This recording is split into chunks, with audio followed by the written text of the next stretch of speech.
एक गांव में सरकारी हैंडपंप के आसपास अचानक कुछ अजीबोगरीब घटनाएं होने लगी। ये सब जानने के बाद सभी गांव वाले हैरान परेशान रहने लगे।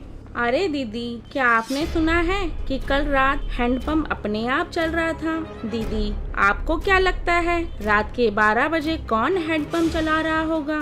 मुझे ये सब सुनकर बहुत डर लग रहा है। हाँ रेखा, मैंने भी सुना इस बारे में। मेरी वो कह रहे थे कि मैं जाकर देखता हूँ, तो मैंने साफ साफ मना कर दिया कि कोई जरूरत नहीं है वहाँ जाने की। भगवान जाने वहाँ कौन सी बला होगी। रात 12 बजते ही फिर से वो हैंडपंप अपने आप चलने लगा।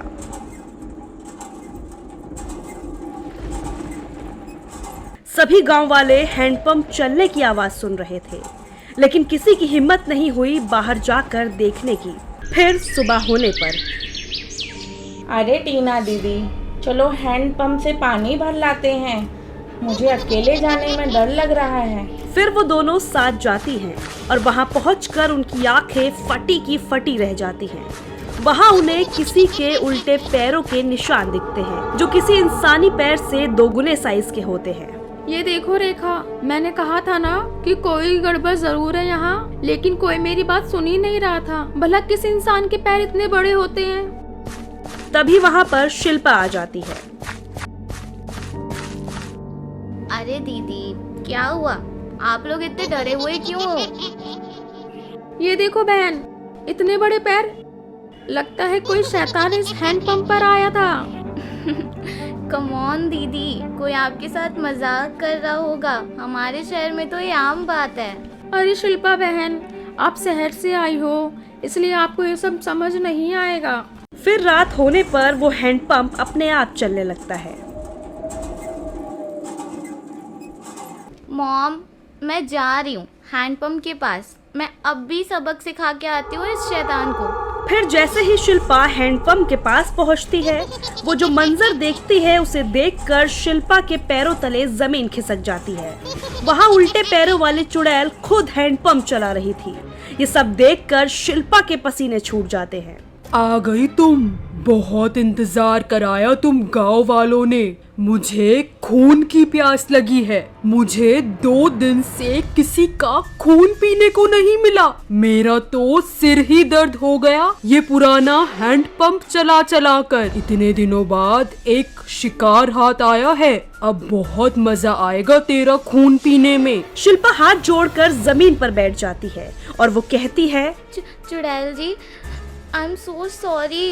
मुझे तो लगा था कोई इन भोले भाले गाँव वालों से मजाक कर रहा है। आप प्लीज मुझे माफ कर दो चुड़ैल जी। मैं तो पास के शहर में रहती हूँ। मैं तो इस गांव में बस घूमने के लिए आई थी। पर बेरहम चुड़ैल शिल्पा की एक नहीं सुनती और उसके शरीर का सारा खून पी जाती है।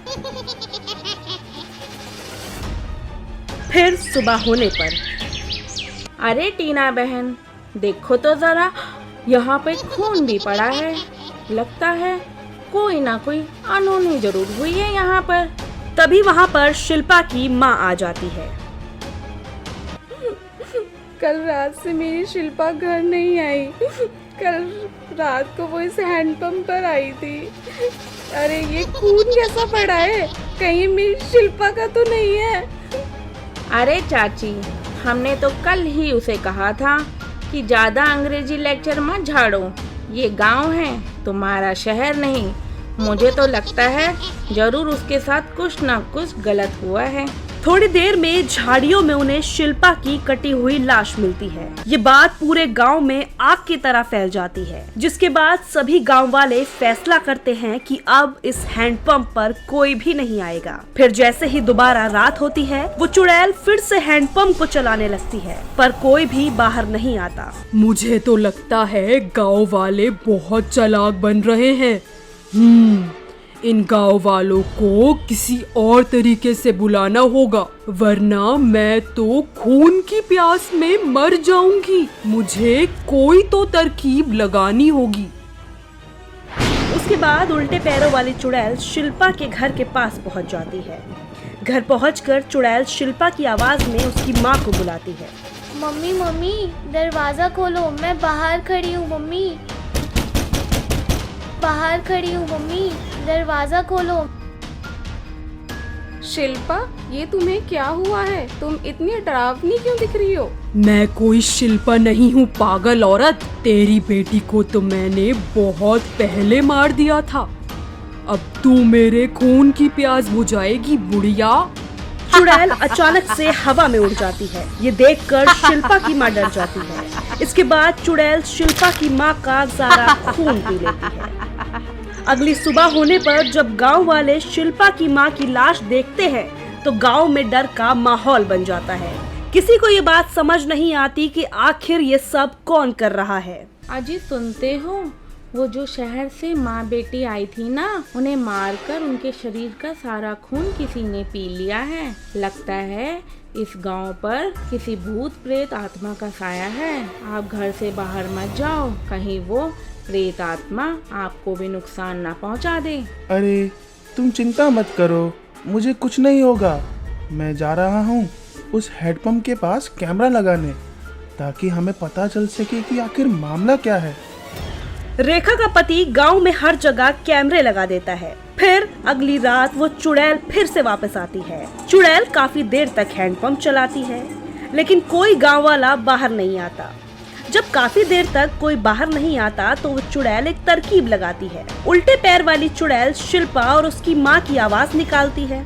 लगता है कि गांव वाले बहुत ज्यादा समझदार हो गए हैं। कुछ जुगाड़ लगाना पड़ेगा। अगर मैंने 3 दिन तक किसी का खून नहीं पिया तो मैं मर जाऊंगी। चलो कोई बात नहीं, गांव वाले हैंडपंप से पानी नहीं भर रहे तो क्या हुआ, कुएं से तो पानी लेने जाएंगे ही। मैं जाकर कुएं में छुप जाती हूँ। जब कोई वहाँ पानी भरने जाएगा तो मैं उसके खून से अपनी प्यास बुझाऊंगी। इसके बाद तंग आकर उल्टे पैर वाली चुड़ैल जाकर कुएं में छिप जाती है। ये आप इतनी सुबह सुबह कहाँ जा रहे हो? वो प्रेत आत्मा रात को पूरे गांव में घूम रही थी। अरे मेरी जान, तुम क्यों डर रही हो? मुझे कुछ नहीं होगा। और जो मैंने कैमरा लगाया था उसमें तो कुछ ना कुछ जरूर मिल ही जाएगा। मैं बस वो रिकॉर्डिंग लेके आता हूँ। अजी अगर आप जा ही रहे हो तो ये मटका ले जाओ, कुएं से पानी भी भर लाना थोड़ा। फिर रेखा का पति मटका सिर पर रख कर निकल जाता है। पहले रिकॉर्डिंग निकालूं या कुएं पर जाऊं? एक काम करता हूं, पहले कुएं पर जाकर पानी ले आता हूं, वरना भीड़ लग जाएगी। फिर रेखा का पति कुएं पर जाता है। चुड़ैल अचानक से हवा में उड़कर उसे पकड़ लेती है और अंदर खींच लेती है और प्यासी चुड़ैल फटाफट उसका सारा खून पी जाती है। कुछ देर बाद जब बाकी गांव वाले पानी भरने के लिए कुएं पर पहुंचते हैं, वो रेखा के पति की लाश देखकर घबरा जाते हैं। इस बार पूरे गांव में और भी ज्यादा कोहराम मच जाता है। मैंने इन्हें कहा था आप मत जाओ बाहर, लेकिन उन्हें मेरी एक बात नहीं सुनी। मैं तो लुट गई, बर्बाद हो गई। हे मेरे भगवान। पर रेखा, तुम्हारा पति यहाँ पर इतनी सुबह करने क्या आया था? फिर रेखा सबको बताती है कि उसके पति ने पूरे गांव में कैमरे लगाए थे ताकि सबको पता चल सके कि इन हादसों के पीछे आखिर कौन है। ये सुनकर सभी गांव वाले कैमरों से रिकॉर्डिंग निकालने लगते हैं और देखते हैं कि इन सभी हादसों के पीछे उल्टे पैरों वाली चुड़ैल है। सारा सच सभी गांव वालों के सामने आ जाता है। गांव वाले ये भी सुन लेते हैं कि अगर वो चुड़ैल 3 दिन तक बिना खून पिए रहती है तो वो अपने आप ही मर जाएगी। गांव वालों, ये उल्टे पैरों वाली चुड़ैल काफी खौफनाक है। अभी हम सबकी जान खतरे में है, लेकिन इसको हराने की तरकीब मेरे दिमाग में आई है। हमें बस 3 दिनों तक अपने घरों के अंदर रहना है और कहीं बाहर नहीं जाना, वरना ये खतरनाक उल्टे पैरों वाली चुड़ैल सभी गांव वालों को अपना शिकार बना लेगी। मैं भी पूरे गांव में 3 दिन के लॉकडाउन की खबर देता हूँ। लॉकडाउन होने के बाद चुड़ैल 2 दिन तक लगातार गांव में आती है अपना शिकार पकड़ने के लिए। साथ ही वो कई तरकीबें लगाती है कि भोले भाले गांव वाले उसके शिकंजे में आ जाएं, पर कोई भी गांव वाला अपने घर से बाहर नहीं निकलता और प्यास से उल्टे पैरों वाली चुड़ैल मर जाती है।